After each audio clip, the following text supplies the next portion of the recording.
Hello friends and welcome back to the channel. I'm Handington and today we're continuing Dokis and Dragons. And this time we might actually get to the D&D part of the game and not being super giggly and random and stupid.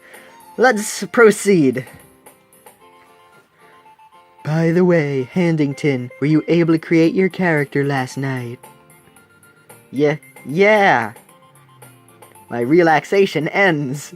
So, in real life, does mine. I can't believe I agreed to do something so nerdy. I can, because in real life, I absolutely would agree to do something so nerdy. I ended up letting the dice decide my character's background choices, since I've never really done this before. Okay. Well, now that everyone's ready, why don't we start by presenting each of the player characters? I can't wait! Sayori enthusiastically pulls out her character sheet and dice bag. Sayori's character sheet is on a wrinkled sheet of loose leaf, torn from a spiral notebook. On the other hand, Monica opens up her adventure notes on her laptop and takes out her DM screen. Oh, Monica will be the DM. That is very fitting. I can already see Monica's random encounter and loot tables from where I sit. I want to be in an RPG club in real life. This sounds awesome. Natsuki and Yuri eagerly comply as well, reaching into their bags. I do the same myself. If only I had a D&D bag in real life. I'll start with my character. I'm Alyssa Silverdawn, the half-elf cleric. I am a servant of Sun, goddess of love. Nice. They said that the game sprites are from another game. I don't know what game that is off the top of my head. It's all in the Reddit post, which was in the link in the last episode. I'll be healing and protecting everyone with my divine magic, and if any evil monsters dare to get in my way, my mace will make their skulls explode into a fountain of gore. Okay, so she's the healer and physical fighter of the group. Good to know. Ha. You've got quite a graphic imagination, Sayori. Anyway, moving on. Ahem. My character is Jadeleaf, the halfling monk. She was born to become a legendary martial artist. She had lived all her life cooped up inside the walls of a monastery, but she longed to be free and escaped. Now she wanders the land to help the oppressed and bring evil to justice, one roundhouse kick at a time. Roundhouse. My sister says that my Holly voice is similar to Peter Griffin. Nice one, Natsuki.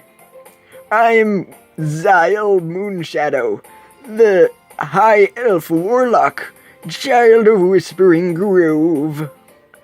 And apparently floater of paper next to their hat.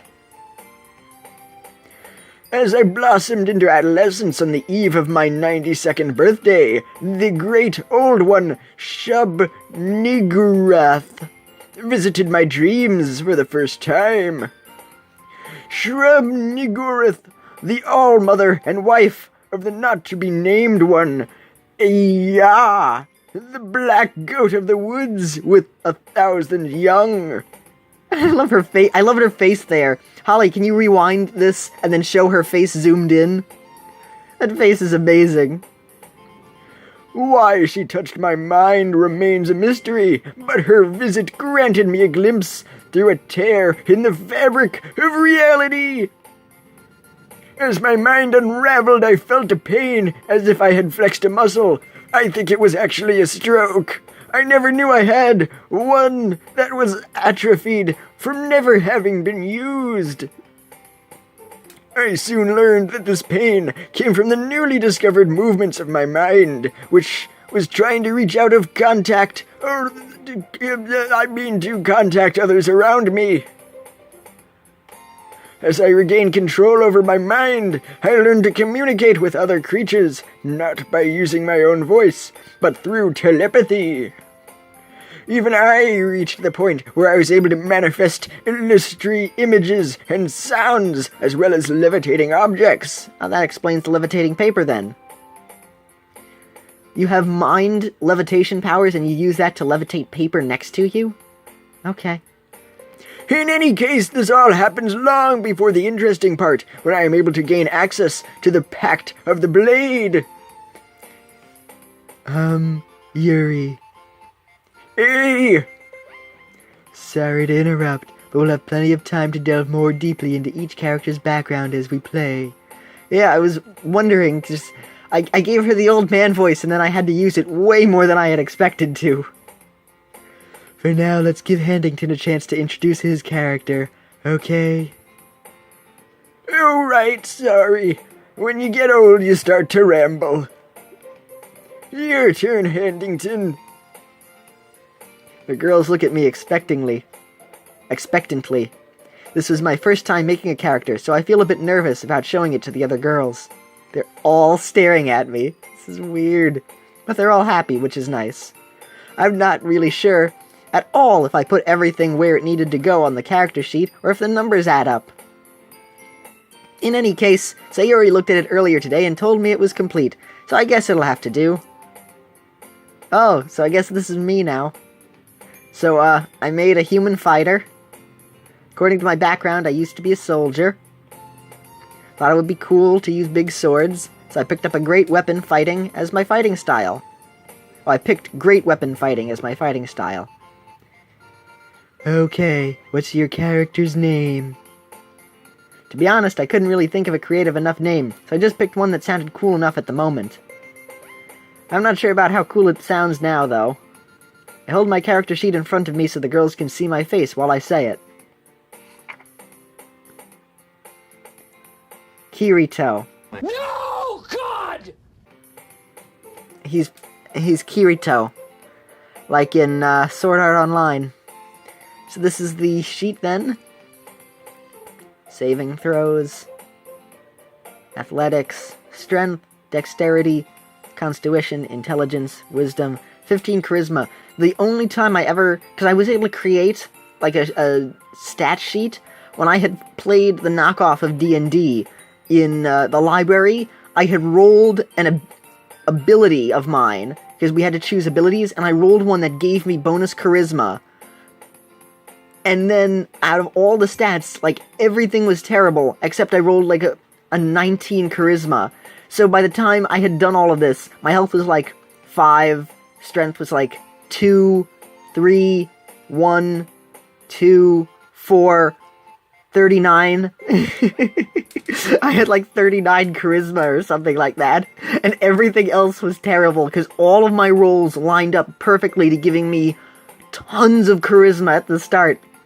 And then the one time I got to use my charisma, when we had done a minor thing, I rolled like a 1 and it failed. So it's nice to actually have decent stats, I think. Maybe.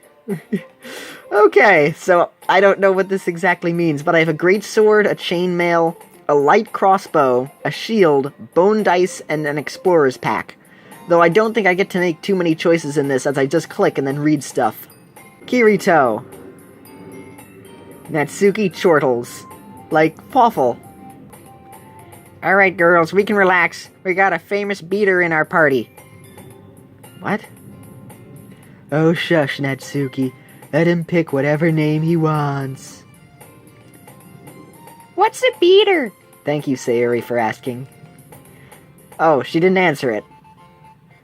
Anyway, let's get started with the adventure, shall we? Yes, it has been a very long time. We need to actually begin this. Yay! Our story takes place in the land known as... Oh, come on, you gotta be kidding me. How do I pronounce that? Faerun? Faerun? Faerun? Faerun?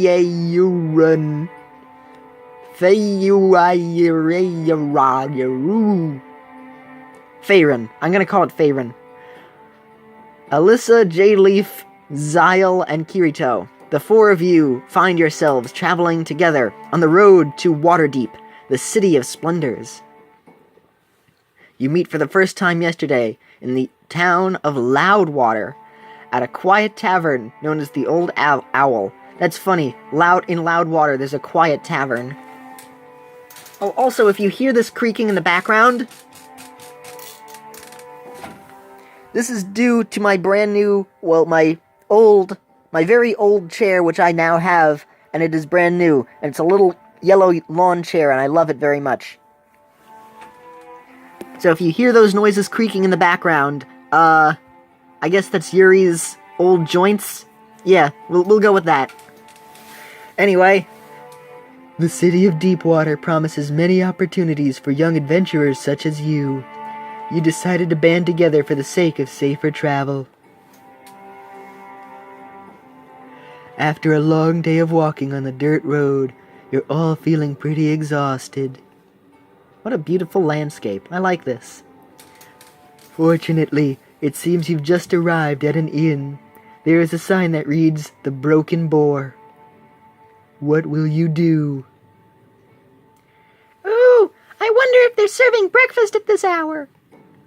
I'm starting to feel hungry just by thinking about it. I mean that outside the game, too. You guys can stay at the inn if you want. I don't need to spend my gold on needless comforts when I've learned how to sleep just fine in the wild. As romantic as it may sound to sleep under the stars, the idea does not suit me. I will rest under a roof tonight, thank you very much. Maybe they have some aspirin there. How about you, Handington? What will Kirito do? Ooh, I can choose. So I think we're gonna camp out tonight. Well, I've been on the road for just one day, so I don't mind camping out tonight. Plus, it also saves my gold, so I like saving the money as well.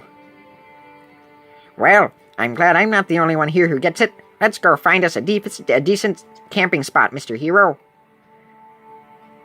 After searching around for a bit, you find a place with a good vantage point. There's only one narrow path that leads to this ledge. You can see the misty mountains all around you. The full moon shines upon the land as the clouds part to reveal it. I apologize for messing up the words sometimes. What a view, huh? Alyssa and Zyle have no clue about the exploration experience points they're missing out on. Yeah, this is really nice. Without warning, Monica rolls a die. Jade Leaf, you hear something? Oh, you hear some steps coming from the path that leads to this ledge. Kirito is too absorbed taking in the view to notice this. I can hear what you're saying. No, it's stage whispering, you can't. Oh, okay then. Uh-oh, I turned to look in the direction of the steps. In a whisper. Oh, whoops. You're not supposed to read the stage directions. I'm sorry. Kirito, someone's coming. I start pre-rolling your D20. Oh, start pre-rolling your D20. I'm not rolling your die for you. Sorry about that. When you look down the path, you see 3 goblins approaching. They are all armed with clubs. Ooh, we get to fight. Oh, and here I was worried about us being in real danger. Come on up here, you low challenge rated green men. You're green too. Yeah, my hair is. Well, they're actually green. And he has like a broom club. Oh no, that's just wood. It looks sort of like a broom. The goblins have arrived and are now standing in front of you. Ahem. A halfling oh, the goblin. Yeah, see? A halfling girl and a little man out here all alone at night. What? Are you trying to imply that we're here to, do gross stuff? We're not Sayori. We're not going to gore people. Well, I don't care. Oh. I'm actually going to skip over that dialogue. It wasn't really that bad, but I just feel like, not having that in. Anyway. Oh, you are so wrong. Oh, wait. Alright, cutting out this line as well. Alright, I draw my sword. Basically, the goblin is bad. Roll for initiative. Oh, wait. Roll for initiative. I'm skipping that line, so she just rolled a 2. So, I rolled a 15, so that's a total of 17 damage. Not bad. Kirito gets to act first this round. Then the goblins. Then Jade Leaf. Awesome. I think this is actually randomized. So I think it was random that I get to go first, then the goblins, then her. Anyway, so I attack whichever goblin is closest to me with my greatsword. Ooh, a 19. No, wait. I think it's due to the... Whenever you hear the dice roll sound, which I just heard, that is when it's random. So, cool. So this is random. This is special to our route. Ooh, I hit the goblin. Roll for damage. 2 and 6 plus 3, that's 11. Nice. You deliver several furious swings at the goblin with your greatsword. Your final slash drags across the goblin's torso, delivering a fatal wound. Urk! The other goblins flee in terror. Oh, wow. Aha, that's right. You better run, chumps. I quickly loot the goblin's body. I found loot. A bagel. Other than a simple club and the clothes on his back, the goblin carried a tiny pouch with 20 copper pieces inside. And a bagel. Meh, you can keep the coins if you want, Kirito. I'll get dibs when the loot becomes better. Alright, sounds good. Well, yeah, okay. Good enough. Write down that I have 20... Oh, I have a great fortune of 20 coppers. Maybe we should head back to the inn. It doesn't seem so safe to camp out here. Well, the goblins are not really much of a threat while we're awake. But I guess you might be right. If we don't have our whole party take turns while keeping watch while we're asleep overnight, it could be a problem. Stupid goblins. Let's go. Looks like we're going back to the inn anyway. You make your way back to the inn. Oh, what a nice inn. There's a knife in the board. There's a fish, some carrots, hot peppers, bread, water, chandelier full of spider webs, or melting candle wax, possible wine, or beer. There are beer glasses there. And a nice little cozy inn nonetheless. Anyway, the delicious warm aroma of stew. Oh, there was stew in here? I did a full inventory and I didn't notice any stew. Also, there's a cat up here. I gotta name the cat Stew. This cat is named Disco Stew now. The delicious aroma of stew fills your senses as you walk inside the inn. Oh, this was drawn by Anthony Aaron, as you can see in the corner. Alyssa and Zyle are sitting at the table inside as Jade Leaf and Kirito arrive. Whoops, I forgot to do her voice again. It seems like there's no one else in the room at the moment. You're back! What happened? We found a nice place to set up camp for the night, then a group of goblins showed up. We beat them easily and then ran away, but I figured the area isn't safe to rest while there's goblins around. An old man enters the room from what seems to be the kitchen. Did you just say you fought goblins, young lady? Oh wow, we sound the same. You are right, we do. That's the innkeeper and Yuri talking. Yes. Are you the innkeeper here? That I am. Those goblins have been a great nuisance to my humble establishment. I would be very grateful if you were to rid their presence from this region, and I know how you could do it. Not too far from here is a cave where goblins are known to dwell. If you would go to the goblin cave and slay their leader, I'm sure the rest of their population will cower and flee.